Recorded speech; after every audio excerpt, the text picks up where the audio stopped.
I don't know why, man. Your team wins, you're supposed to feel great. You're supposed to feel awesome. And a game that they were 6.5-point dogs last night, gutsy performance. I feel like there's games JB Bickerstaff walks into that locker room, he just like shakes his team. And he's like, what are you guys doing? Cavs showed up last night in the big third quarter. They got a solid win over the Indiana Pacers. I should be sitting here today saying this is great. Trying to get back on the right track here. You didn't have Donovan Mitchell again. Where'd the broken nose come from? And he blamed Tristan on Twitter from that game on Saturday. Or was it Sunday? Whatever. I don't know. He said Tristan broke his nose. So now there's more time without Donovan Mitchell. I don't know why. I can't watch the Cavs, and I watched that game last night and not look at Darius Garland, man.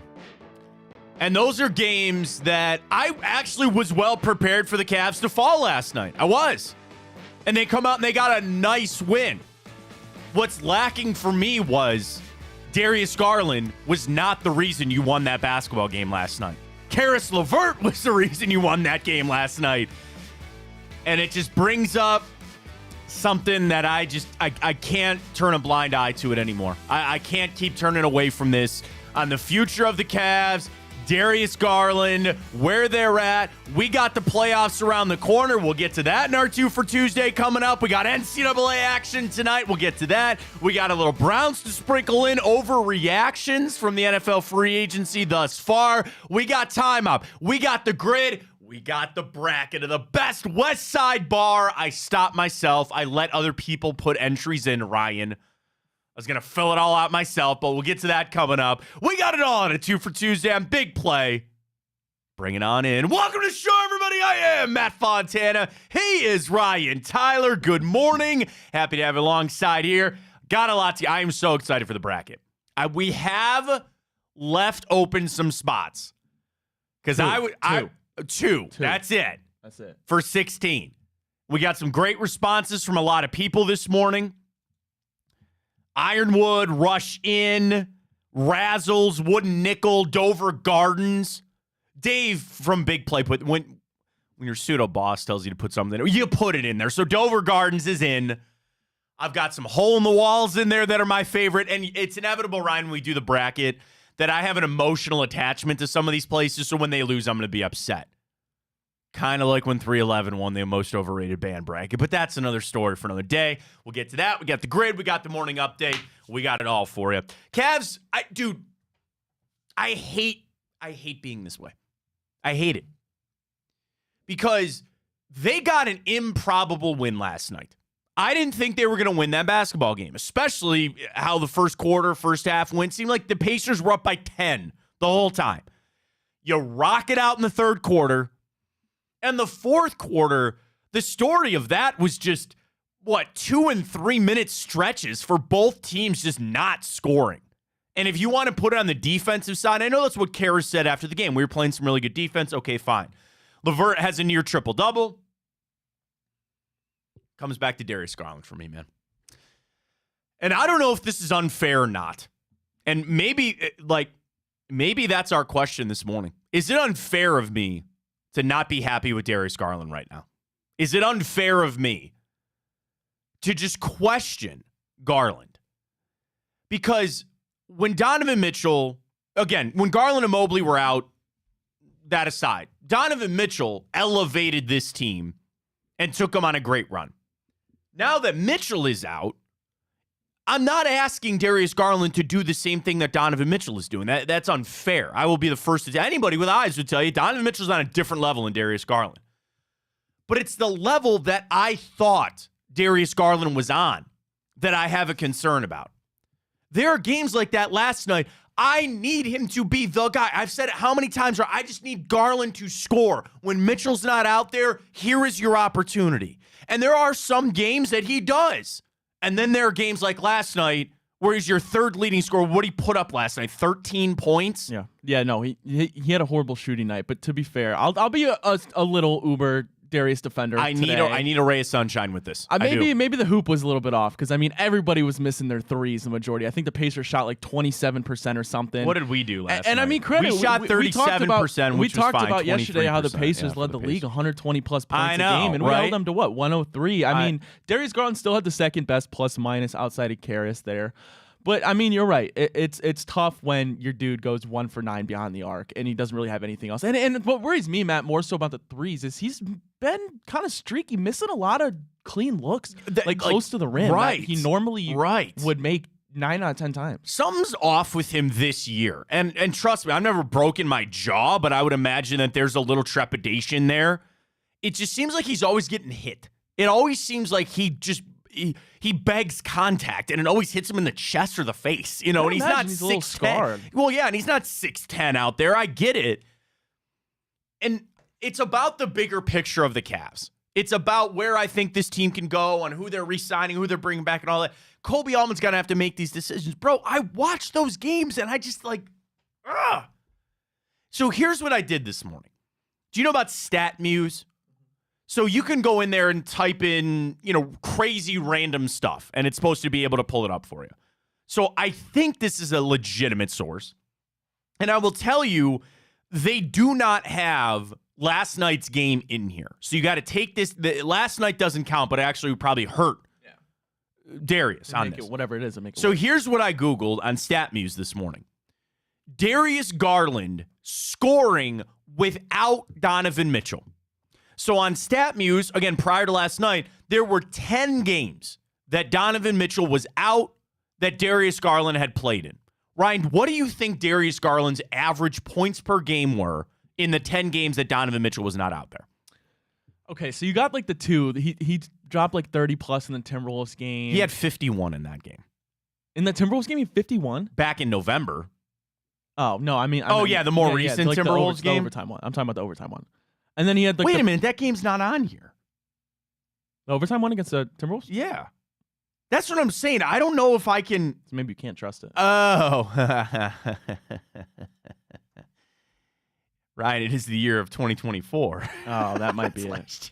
I was going to say, wait, what game are you talking about where Darius dropped 51? All right, there's a little. All right. It's did I miss that? Bring it on back. Calm on down. All right, we're back. StatMuse legit. Yeah. They do have last night's game back in there. I'm a dumbass. User error. I'm a dumbass. It's my fault. 34 in that Minnesota overtime game. But you got the number he's averaging without? I do. I do now have the updated number. I would say probably 17 points. 22 points. Okay, so it's more than I thought. What I'm saying. Yeah, so it's more than if I think. said that, by the way, he averaged 25 last year. I was like, wait, I was looking, I'm like, wait a minute, it is 2024. This is the season of 2023, 2024. He is averaging 22 points, 6.5 assists, and 3 rebounds in 14 games when Darius plays and Donovan doesn't. That's not bad. It's not. And that is something where I should look at that and I go, shut the hell up. That's not bad. I guess, Ryan, it's this. It's the feast or famine. He literally either scores 30 or 14 against Brooklyn or 13 or 15 against the Hawks, but then goes off for that 34. Well, it's a problem. If Niang was doing that, you'd be like, great, that's an amazing offseason acquisition, but it's the fact that it's Darius Garland, a guy you thought that was going to be a big, big part of your future plans for the next 5-8 years to come. I said it's unfair to compare Donovan to Darius with what Donovan did while they were out. I'm going to make another unfair comparison. When Kyrie and LeBron were here, and there were games that LeBron didn't play, Kyrie said this, and I know. I get it. And I started by saying this. It's not, I'm talking about in players. I'm not comparing players per se here. But what I'm saying is Kyrie said, all right, this is my game now. This is my time now. Here I go. I don't know if I see that with Darius. And if you're saying they're winning games, he's playing the system, what more do you want him to do? I don't know. I guess it's just, I don't like where I'm at. I don't like where I'm at. And I sent a tweet out last night, and I said, I want to find the tweet here. I said, I almost have no faith left in Darius Garland leading the Cavs. Pat, missing all that time was just too much for him to overcome. Kind of unrealistic to expect to ask him to lead this team. David said he's washed. Strinjam on Twitter said he's a good player 1 out of 10 games. The other 9, he can look like he cares less. Good player when it matters the least from Jack. Shane tells me to calm down. MMP says he's always been bad. And Papa Streck said I ain't lying when it comes to Garland. I don't need him to lead the Cavs. I don't. You have somebody for that. I think I'm underwhelmed with Darius Garland right now. In his career and where we're at. Dude, I hate doing this. I really do. But it's how I feel. And I'm just going to say this too. If I see this sitting in my bed watching the game, Kobe Altman sees that too. Somebody's got to go. I don't want that to be the case, but that is the world that we live in. That probably this offseason, one of your 4 starting guys that you projected to be the future, one of them's not going to be here. And I think it's going to be Darius Garland. You've tried the 2 forward system, and I know there are people screaming that you can't win in the NBA that way. There would be people that'll say you turn Garland into a pure shooter, you let Donovan run the point, I hate playing these games. I don't like it.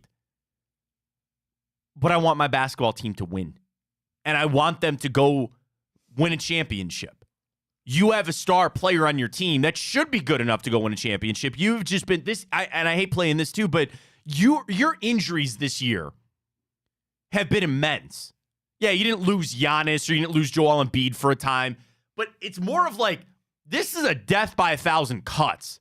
This isn't one guy that missed the whole season. It's just this guy and this guy and then this guy and this guy and 10 games here and 20 games here and another 5 here. Max Strus is out.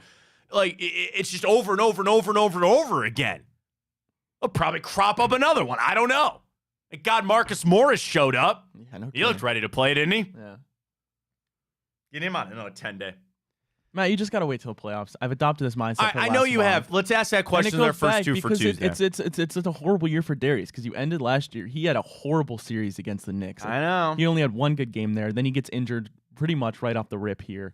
Missed a couple months of the season, coming back from jaw surgery. So, I mean, and really nothing's going to cover up what happened until you get to the playoffs and hopefully mask that.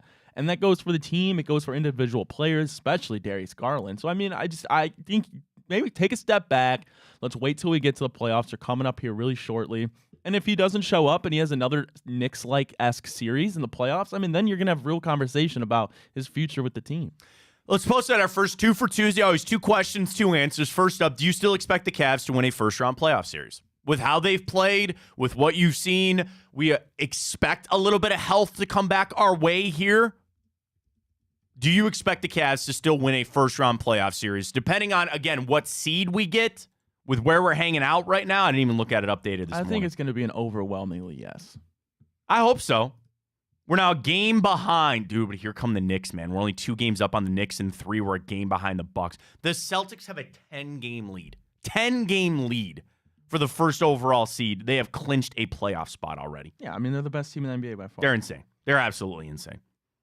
I hope it's that way. And I could use a little bit of that good momentum on the side of the Cavs when it comes to them winning in the first round. Darius Garland, I know I'm down on him today. And I don't want to be. I'm trying not to be. But when I see games like that, Ryan, was he the reason we won last night? No, he was not. No, that's all like that. And I'm not even talking about the travel.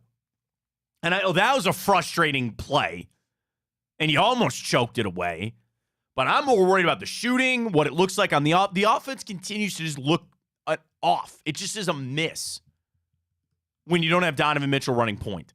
I get it. You gear it up because it's Donovan Mitchell. We need him back, man. What's going on now? So the knee, this sounds like even more time. The nasal fracture that came out of nowhere, so you have to wear a mask when he comes back. I was talking to somebody about this yesterday. I don't want to start believing that this is some, like, I hear knee injury that won't go away. That takes me to a lot of bad places. That takes me to a lot. I didn't want to name players. You know, the first player we all thought of. It's not Brandon Roy. It's not that situation. But a knee that is not responding to treatment, a knee that maybe needed. I don't know. Like, at this point of the season, would they have handled it differently if he did this in November? I don't know. I'm not a doctor. I didn't examine Donovan Mitchell's knee. I'll have to just hope for the best.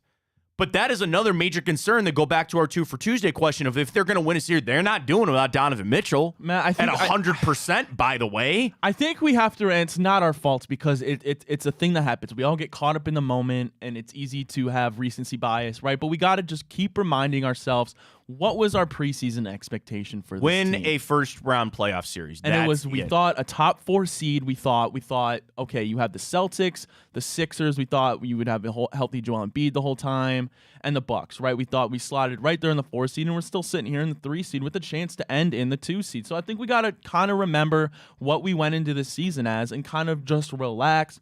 And like I said, I can't harp it enough. Whatever happens in the playoffs, that's really going to be what this season is remembered for. That's it. And that's all that does matter. At least you're in that position now where that truly is all that really matters when you talk about the Cavs and seeing where they're going to go. So vote on that. It's up at Matt Fontana Show. Drop us a follow there. We always stream on Twitter. We're up on YouTube and, of course, on Twitch at Matt Fontana Show across the board there.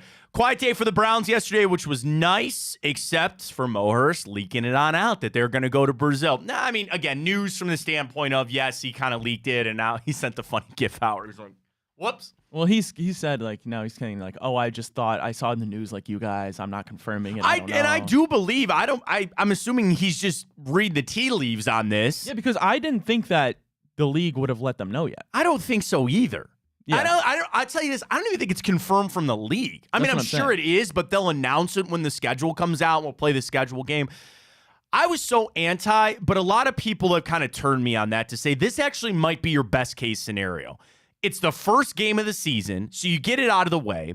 It's a road game, either way. Right. It's a road game either way. You suffice your international due, so to speak, to the NFL. We don't have to go for another 4 years or whatever it is. It is a new spot in Brazil, which is good. And again, it's so early in the season. You throw it up. I don't know what to tell you. And especially a game like that where freaky, crazy things can happen. I'll grab one on the Eagles. That's fine. They should be a damn good football team. I'll sneak one in there. They're a little, lackadaisical coming out. It's a trip. It's not going to be easy. Don't eat anything down there. I can't say that. It's got to be there for a week. But I don't know why for that game. Like illness. You don't trust the food in Brazil? Or I don't know. There's I guess it's more of like I keep thinking about like Mexico, and I know it's very different, but it's like just travel illness is a real thing. More so even when you travel internationally. The thing I was told, because I've traveled international, and I'm taking out like Canada and Mexico. Okay, I've been on some trips. But people tell me it's not even that you're eating like tainted food or anything. You're eating different food that you're not used to getting. Sometimes it's healthier. Sometimes you go to places where there are things that they have outlawed that United States, you're like, no, that's fine. You can eat that. GMOs and all that other crap. It's just that you're out of your game a little bit. Yeah. And that's easy to catch a quick stomach bug or a cold, whatever. I don't know. So that's what I'm saying. I'm fine going down to Brazil and trying to catch one there on the Eagles. And at worst, you come back. The fear that I would have is how that schedule lays out. And again, we got that Rod Stewart, Billy Joel concert. Get your tickets today. You're going to be on the road for the second game, too. So you got to come right back. I hope they don't give us a division game there. Because the NFL likes division games at the beginning of the year and at the end of the year. So I could see us coming right back out of that, and they go, yeah, go down and play Cincinnati. Go take on Joe Burrow and crew. Are we doing anything? We got to do something with our Cincinnati shows for that. Yeah. I don't know what it is. We'll get a bet going, yes, but I wonder if we can go down for it. Yeah, maybe. We should. Go down there, do like I just love to do like a big old round table with everybody. Yeah, that'd be fun. Rapine, Bangalorian, Drew, everybody. Get everybody sit down for that. Write that down. Talk a little shit. Yeah. Well, they already got Skyline Chili. They're already a notch down before any. You want to talk about getting sick on a trip? Stay away from the Skyline Chili when you go in Cincinnati. You can send that clip to my friends down there in Cincinnati. Stuff is disgusting, guys. I don't know what you're doing. You better drink a lot of garage beer to wash that on down because you need it. Garage beer, delicious. Skyline Chili. People in Cincinnati are in an uproar. I don't know if you saw this, Matt, because Skyline Chili's moving to Coke products. So now I guess apparently it was a thing. Everybody loved to drink Mountain Dew with Skyline. I guess that's just God. I know. How fitting is that for them, right? But I guess and now I they're love switching. Mountain Dew. Now they're like switching to Coke and they want a Mountain Dew or something, so they're pretty pissed about that up there or down there in Cincinnati. I mean, I guess, yeah, because Pepsi really does not. Pepsi's got everything that you would have except some sort of Mountain Dew product. Yeah. You know, just get your 2 liter like reflog there and just take it on in when you sit down and eat. I don't know what to tell you.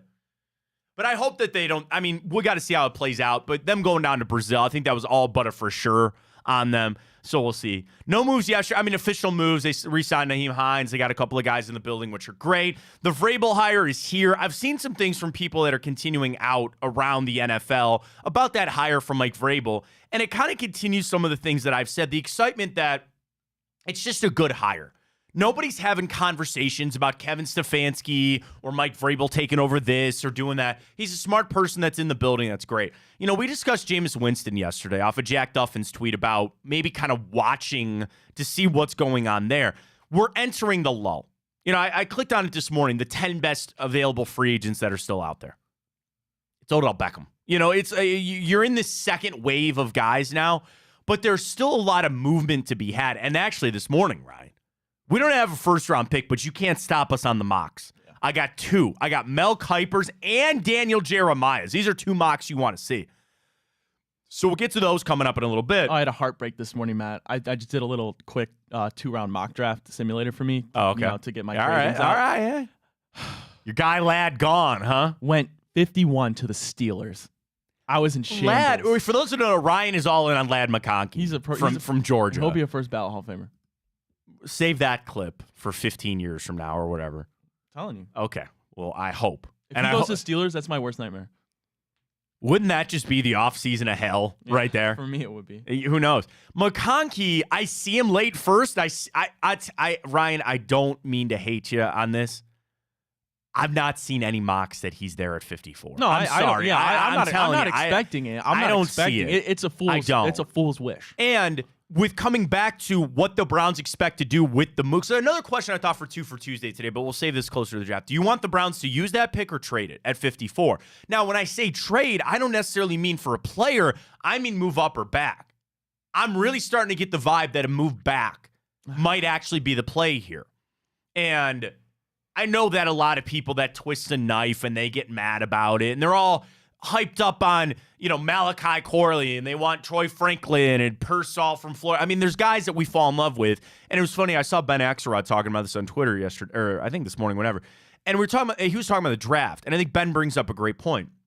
A lot of the fun of the draft when you're in the first round, there's actually a tangible list of guys that you think will be there.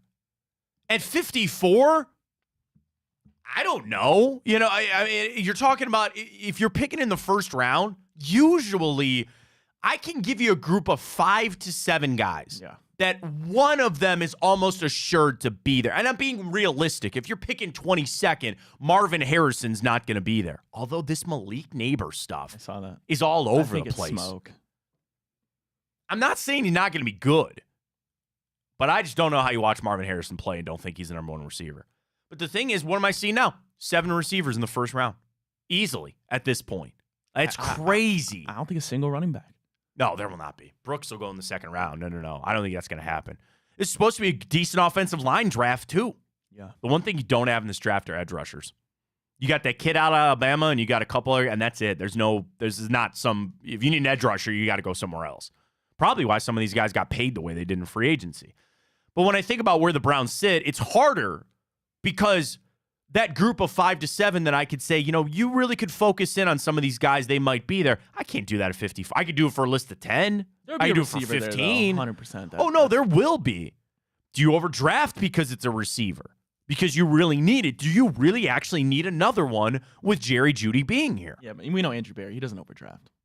Well, receivers are his thing, man. And not in a good way, right? I'd still take one. I would still say rip that. I'd take that right now. Developmental guy, and you see how it plays out. So we got more Browns coming up, too. I got a lot of NFL I want to get to coming up as well because I love Dan Graziano. His overreaction, underreaction. Did the Bears misread the Justin Fields market? Derrick Henry will put the Ravens over the top and win a Super Bowl. Get out of here. All right, hold on to that. Kirk Cousins makes the Falcons a legitimate Super Bowl contender. Is that an overreaction or not? We'll get to that coming up. I got the mocks, but we got to get to our second 2 for Tuesday, Ryan. It is March Madness. We'll get to our boost with Tipico. How many brackets do you fill out? One or multiple? So Mike Greenberg used to have the sheet of integrity, and he would fill out one NCAA bracket, and that is it. That's it. Do you fill out one or multiple or none? Maybe there's some people that don't fill out any. I fill out one. And do you want to know the one that I fill out on, Ryan? It's ESPN's to win $1 million. What did you see? There was a picture. And it said in this picture, I'm going to screw this up so bad, but I'm going to try. There was something like 100,000 dots in this picture. And they said if you times that by something, you have like a 1 in like 9 quintillion chance, something crazy to get a perfect. Now, I don't think it's that crazy because a 16 is not going to beat a 1 this year. That's just not, it's happened twice ever, right? No, I stop it. No, clip that. Clip it. That's not happening. So you have those that advance. Then you got this, and then you got that. That's a bold statement given that Purdue's a 1. They're not going to the Final Four.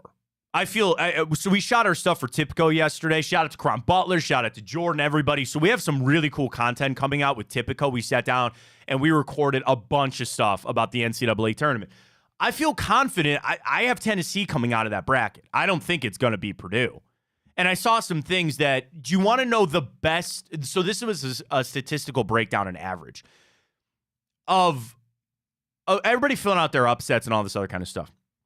Do you know one matchup that you should pick an upset on is 5-12? Oh, yeah, that's been a thing. The average, it averages 1.5 upsets a year. So you're almost as likely to get 2 12s to upset a 5. Yeah, the 12-5 mystique has always been It's always been a thing. So you got to pick at least 1 12 to get an upset there.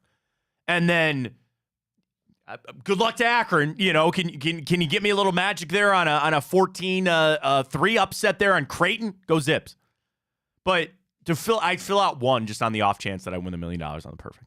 I'm better off just going to get the Mega Millions, but I still fill that out. Ryan, how many brackets do you fill out for the NCAA tournament? I only like to fill out 1 usually. It's kind of like the same thing for fantasy football for me. I like to go all in or not because I don't like managing. I feel dirty like if I pick 2 things and it's like, oh, I got this right. Well, no, you didn't. You kind of bailed yourself out. Well, I like to do 1, stay consistent with it, and really grade out how I did. And you know that in your office pool, you're losing to Pam from accounting, whose granddaughter filled it out because of the colors of the teams that she liked. I will say though, man, no chance. I've picked a winner 3 out of the last 6 years. That's a pretty good I've said it. College basketball is probably my least favorite sport. Now, doing what I do and recording what I had to for Tipico, I had to become a fast fan of the NCAA tournament, which I did.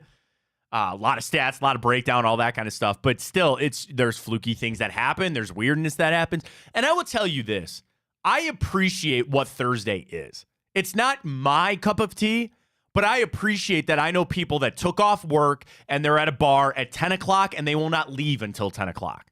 I strive for those days. I mean, what's better? It's a great day. What's more American than betting hundreds of dollars on 18 to 22-year-olds making a free throw? Eating chicken wings and drinking beer, what's more right? American come on. There's nothing better. Now you can do it in the state of Ohio, the live betting, Tipico. I'm telling you, the imperfect parlay is made for this. The imperfect parlay. You know what? I had one cooked up. I had an 8-leg parlay cooked up yesterday. The question is, do I just let it ride or do I go imperfect? I feel pretty confident in a little 8-leg parlay I've got coming up for the NCAA tournament. I'm going to go look up because I'm going to make you put your money where your mouth is. I don't think this will be very high odds at all, but I want to just see what the odds are for all 1 seeds to advance. I'm sure it's like very well. I can tell you because I did it yesterday. They're all like what? Like so again. I mean, they're all like probably minus 1,000, minus 2,000. Oh, for the first round? Yeah. Oh, yeah, dude. No. Like UConn is minus 20,000 to win that game. Yeah. Something like that. So even if you parlayed all of them, you're probably only getting down to minus 10,000. I'm gonna look. Just to win the first round? Yeah. Yeah, I'm gonna say that parlay is gonna come out to minus 10,000 or something. All right. You got it? No. Not yet. Not yet. I'm gonna do it. There's just so many games. And a lot of games. It's gonna be a lot of fun. Yeah, I'm pulling up Tipico too. Yeah. Oh my God. There's just a million bajillion games. Oh yeah. They don't even have the UConn. You can't even pick money line. Yeah. You can't even pick money line. Can you get an alternate spread on that game? It's minus 26.5. No, I'm saying, can you get like minus 10? I'm sure they'd cover that. So, like, all right, if I went I'm on it right now. Same game parlay, alternate point spread. If I took UConn, the lowest I can get is 16.5. So give me that. That's minus 390. Well, this is, Matt, honestly, just Houston money line parlayed with UConn minus 16.5. I mean, that's down to minus 352. All right, then do that. And then I got to go to the next day, right? Yeah, where are my other number ones? Here's Thursday. Where's my other number ones I'm missing? That's what I'm trying to find. So Midwest. Yeah, I don't even. Oh, you want to know? Well, no. Oh, no. You want to know why? Because they got to play the other two 16 games. Oh, true. They got to wait to see who wins between Grambling State and Montana State. So that's why. That's why. So, I mean, again, they're not losing. Save that clip. The 16s are not going to be able to upset a 1. Not this year. We'll see how it goes. So how many brackets do you fill out? I do 1. Ryan does 1. Fill that on out. We'll get rolling. All right, we come back. A lot of NFL I want to get into, including Graziano's overreaction. Ryan gave some looks on that. Couple of mock drafts. Now, the interesting thing is it's not a pick for the Browns. I want to see how many receivers go. I want to see where some players go. So we'll get to that coming up as well. Folks, Tipico, that's what we were just on. So easy to do. You want to do a boost for tonight, Ryan? Yeah. All right, what are we got 4 games tonight. College basketball. No, 2, I think. Oh, no, that's right, 2. Tomorrow. You got Colorado State in Virginia and Grambling State in Montana.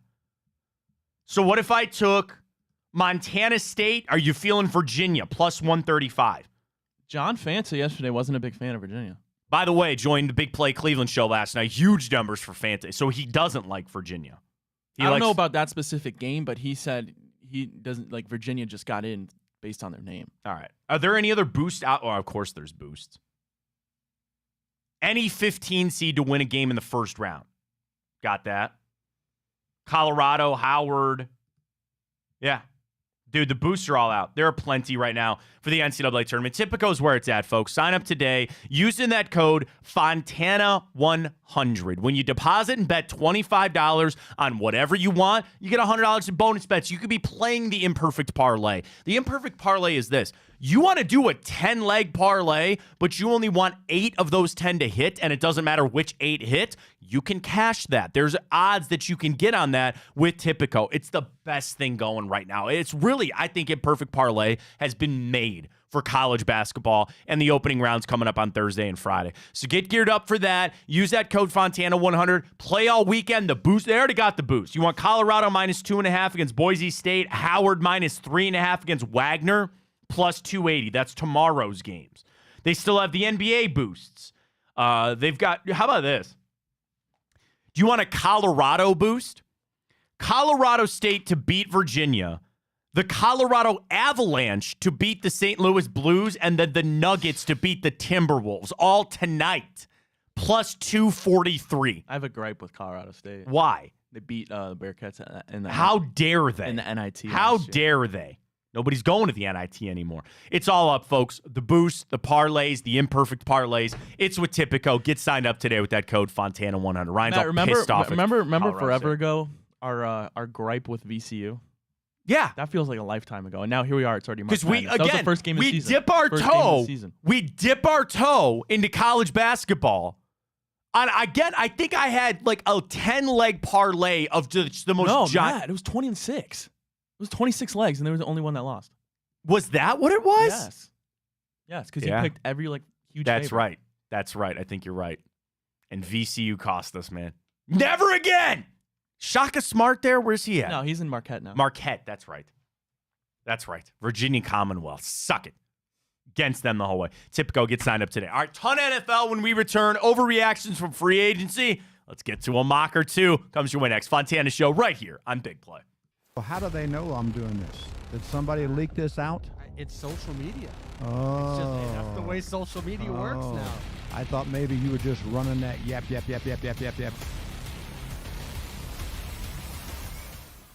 Welcome to Big Play, a sports media team that started back in 2014, and now we're not in a garage. Look at us, incorporating some of Cleveland's favorite sports personalities, bringing you fun and compelling content from downtown Cleveland. Coming to you live from the shores of Lake Erie and Burke Lakefront Airport, join Team Big Play for all the best sports talk in Ohio.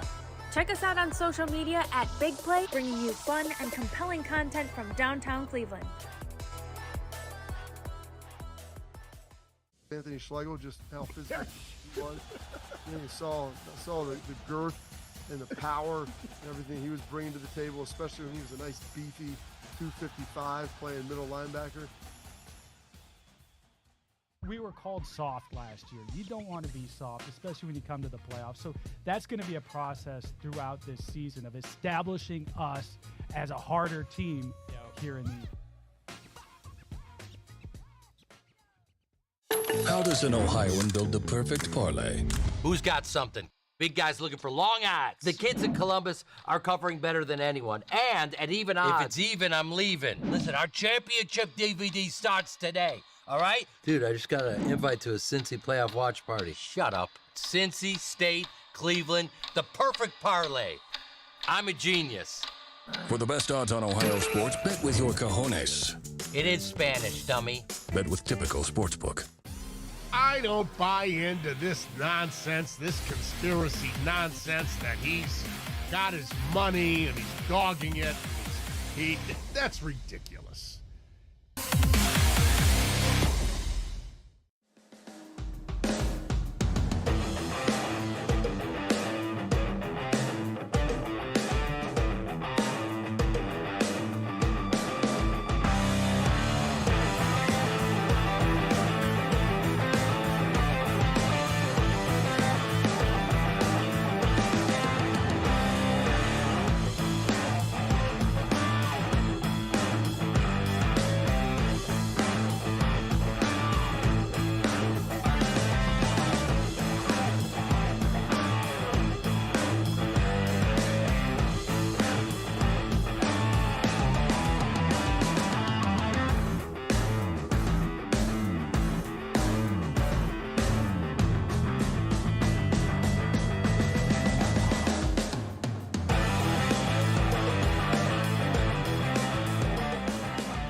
All right, let's dive into the NFL side of things. I've got two things for you, Ryan. I'll let you go first on what you want. A little mock draft action, a little overreaction, underreaction from Graziano. Let's get the overreactions out of the way. There were a couple that you really kind of looked your head up and you're like, I don't know if I buy that. Welcome back, Fontana Show, right here on Big Play, streaming Twitter, YouTube, and Facebook. Drop us a follow anywhere that you can at Matt Fontana Show. We appreciate it very much. So here's where we are from Dan Graziano yesterday, Ryan, from the overreaction to free agency deals and trades. So he did 1, 2, 3, 4, 5, 6. Okay. I'm going to say it, and then I'm going to tell you what Dan Graziano said, okay? So it's pretty simple. Was this an overreaction or not? He says underreaction. It gets confusing because we got overreaction or not. Number one, the Bears misread the market on Justin Fields. Overreaction or no? Well, I got to say no. That is correct. And he writes, the Bears have been dangling Fields in trade talks since they found out they'd have the first overall pick. Early in the offseason, we thought they'd get a second-round pick. They end up getting a conditional 6. But you look at the other quarterbacks that were traded this offseason, Mac Jones, Sam Howell, Desmond Ridder, Kenny Pickett, and all that they returned, there was no market for quarterbacks whose teams no longer saw them as starters. There was no market, so they did the best that they could. That is not an overreaction. My thing is, to just see how far it fell off. And this is coming from a guy who I thought Justin Fields can do something. A conditional 6 seems insane, but nobody traded for quarterbacks. Nobody did. Kirk, think about this. Who is the only starting level quarterback to move this offseason? Kirk Cousins. That was it. Sorry to Joe Flacco, but that was it. Jacoby Brissett, that's it. Now you got a bunch of people lining up for the draft, which we'll get to with our mocks coming up. He said that was not an overreaction. Next up. Derrick Henry will put the Ravens over the top and into the Super Bowl. Overreaction or not? I think that's a disgusting overreaction. He agrees with you. Thank you, Dan. I always knew Dan was a smart guy. Nothing against the Henry move, writes Dan, which I like a lot. But for me, the story of the Ravens this offseason is more about what they've lost than what they've added. And we've mentioned this, the coaches, Mike McDonald, and he took a couple assistants with him. They've already lost. Kevin Zeitler left. Patrick Queen's a Steeler. Geno Stone's now a Bengal. They lost a lot. Again, this is me trying to put the Maloik on them. I hope they suck. I mean, they won 14 games last year. I hope to think that they're suck. going to do that again, I think is outrageous. I really hope that they suck. If they were going to go to the Super Bowl, I'm sorry. I'm not sorry, actually. It would have been last year. Next up, Kirk Cousins turns the Falcons into a legitimate Super Bowl contender. Overreaction or not? See, that one's tough for me because I actually really do believe in Kirk Cousins. And there's been this stigma on him in big games and whatnot. And I guess it really comes down to, I don't know how good of a coach Raheem Morris is going to be. I really like some of the weapons they have around him. I mean, Bijan Robinson, he's going to be a beast. He's only in his second year. Drake London has yet to be utilized. Kyle Pitts, who is this athletic freak, the highest drafted tight end we've seen. You would think they'd be able to turn around with a quarterback like Kirk. And it's one thing to say a Super Bowl contender, but given how bad that division is now, that's exactly where I was going to go to. I'm fine with saying that that's not an overreaction. I agree with you, but Dan says it is an overreaction. We can't forget Cousins is 36, coming off an Achilles injury. Yeah, sure. I'll listen. And that's, I think, where he's putting it. And do you want to know this about Kirk Cousins? He has never made it past the second round of the playoffs in 12 years. I know. That's the whole thing behind 12 years. You know, we talk about the division. Dan writes this too. We can't forget the Bucs. They're running back with Baker. They still got Mike Evans. I mean, the Bucs are still going to be, would you say, the favorite to win that division? It's one of those two. Atlanta. You think it's Atlanta? 100%. Interesting. So he writes it is an overreaction. So we kind of differ with them in that. This one's quick. The running back market is back. That's an overreaction. He says that. Yeah, these guys signed a lot of deals. They're making as much money as some middle-of-the-road middle linebackers. The running back market is not back, and I don't know if it ever will be. They're making the same amount as Gardner Minshew. No way. Absolutely not. So we agree that it's not back. The Texans are a real threat to the Chiefs in the AFC. Overreaction or not? I mean, I'm going to go based simply, it's still C.J. Stroud in his second year. It's an overreaction. He says it's not. See, that's fine. They got Danielle Hunter. They got Joe Mixon. They re-signed Noah Brown.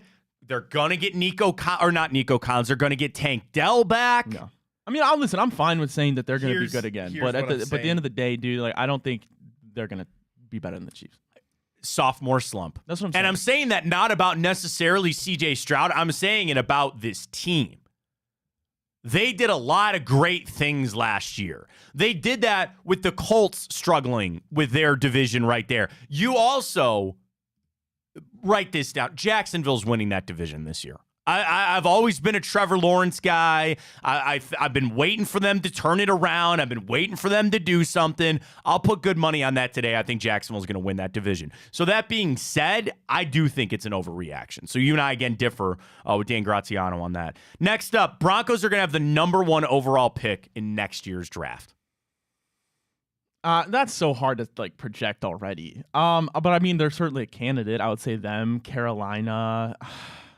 I'll just say overreaction based on I think the odds are it'll be somebody else, but it very well could be. Dan says it's going to be. He's calling his shot. It's not an overreaction. They're going to have the first overall. I'm fine with that. Yeah, I mean, are they going to draft a quarterback? What are they going to do? They're going to have to. They're going to sign Jameis Winston, maybe. Yeah. Is that what it is? Maybe. Steal him away from the Browns? Who knows? I have no idea. He says it's not an overreaction. So we ran through overreactions, underreactions there with Dan Graziano. Next up, let's get to some mock drafts here. I got Mel Kiper's 3.0. We're getting that much closer to the draft. #1, Caleb Williams goes to the Chicago Bears. No shock there. #2, Jaden Daniels now. The guy to go to the Commanders at 2. #3, Drake May to the Patriots.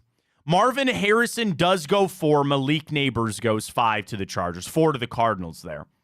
And then you got Rome Odunze going 6. You got 3 quarterbacks, then 3 receivers in Mel's mock to go there. It's the world we're in. The biggest thing I wanted to look at was other receivers. So right now you've got 2 off the board. He's got McCarthy, quarterback, going 11 to the Vikings. Man, they love He's got McCarthy Bo Nix going 12 to the Broncos. Ugh. Let him. And Matt, I take it back. Broncos will have the #1. Yeah, they go Bo Nix. They're going to have a lot of trouble there. Brian Thomas, wide receiver, LSU, goes to Pittsburgh at 20. Xavier Worthy goes 26 to the Buccaneers. Wow. Legit out of South Carolina goes 29 to the Lions. And Mitchell, the guy out of Texas, goes 32 to the Chiefs. So what's that? 1, 2, 3, 4. You got 6 guys that go in the first round of receivers. Your guy Ladd slips to the second round. Go to Daniel Jeremiah. So when he sent his tweet out this morning, he said he chose chaos in his mock draft. Let's see what Daniel Jeremiah's got. Number 1, Caleb Williams. Drake May goes 2. Jaden Daniels goes 3. The Minnesota Vikings trade up to number 4 with the Arizona Cardinals to take J.J. McCarthy. What the hell? He said the fun really begins after a recent trade with the Texans, and it has been completed. It seems like the Vikings are situated to aggressively move up in the draft to get Kirk Cousins' replacement. The Cardinals trade down, bypassing a chance to take the first receiver off the board, but they see good positional value later. He's got, oh my God. At 5. Marvin Harrison is the pick, and the New York Jets trade up. Could you imagine him with Garrett Wilson? That'd be pretty cool. Now, would the Chargers trade that pick away of Marvin Harrison? I don't know. I don't see how they could. Malik Neighbors goes 6. Dunze goes 9. Chargers trade back to take Fuaga, the offensive lineman out of Oregon State. He's got a lot of trades, and that's what I love about Daniel Jeremiah's mock. He's got a lot of trades. He's got the Broncos. I'm sorry, that's just them saying at their pick. Brock Bowers goes 12. So they don't take a quarterback. They don't take Bo Nix here in Daniel Jeremiah's mock. Penix goes 13 to the Raiders in his. This one, it does not have as many wide receivers in Daniel Jeremiah's mock. He has Brian Thomas going 23. And I think that's it. Who? Adonai Mitchell goes 32. He doesn't have Xavier Worthy in the first round. Yeah, unless I missed that, he doesn't have Xavier Worthy going in the first round. All right. Can we just find out where Ladd goes? Or are these are just first rounds. Yeah. These are just first rounds. But I'm just saying I wanted to bring it up for you because Ladd is available in the early second round. I would do anything. I know you would. I know you would. To get up there and try to go get your guy Ladd McConkey. Be all over it. I get it. But that's the thing. Of these mocks, I've seen some at like 32. I've seen a couple late first round, but it does seem like it's going to be early second round there when it comes down for Ladd McConkey, if that's truly your guy. If that's the guy that you want to go get no matter what. No matter how you want to do it, if that's your guy, you're going to have to move up. He's not going to be there at 54. No, I know There's no not. way. I mean, who knows? Do you want to start it here on the show? Ladd McConkey sucks. And let me tell you why Ladd McConkey sucks. Clip this and send it out. We'll sway some voters here. Not voters, but I want to do that today is election. General managers. I got to go style. We got to sway some general managers here. Ladd McConkey sucks and he doesn't fit your football team. Yeah. Let him come on down. Come on down. I'm not all in on Ladd, but Ryan is. That's fine. That's fine. He sucks. He's not very good. He's a product of the system at Georgia, Ryan. I don't know what to tell you. True. I don't know what to tell you. He's a product of the system. Kirby Smart made him. Yeah. He's really a third-round grade. Probably. Third grade. At top. Yeah. Top level. Did you see him at the combine? Trash. Utter trash. Unmitigated disaster. Get him out. No way. Todd. Ladd McConkey sucks. He's absolutely trash. Horrible.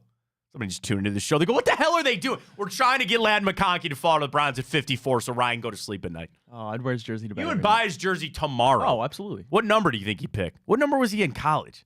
80, wasn't he 83? I don't know. That's a good number. That's a Hall of Fame wide receiver number is what that is. That's what that is, according to Ryan Tyler here on the show. 84. Oh, that's a Hall of Fame. That's Antonio Brown, isn't it? Wasn't he 84? Yeah, listen, I'm picking Antonio Brown. So was Randy Moss. I'll take Randy Antonio Moss. Brown. Go Randy Moss. He was 84. CTE. He was the first 84. Don't you disrespect Randy Moss on this show. He's my favorite player. One of my favorite players growing up. Antonio Brown or Randy Moss, who's better? Randy Moss, stop that. I will argue with people that he was better than Jerry Rice. And people won't do that. They're not going to listen to that. Antonio Brown was really good. I'm talking about Randy Moss.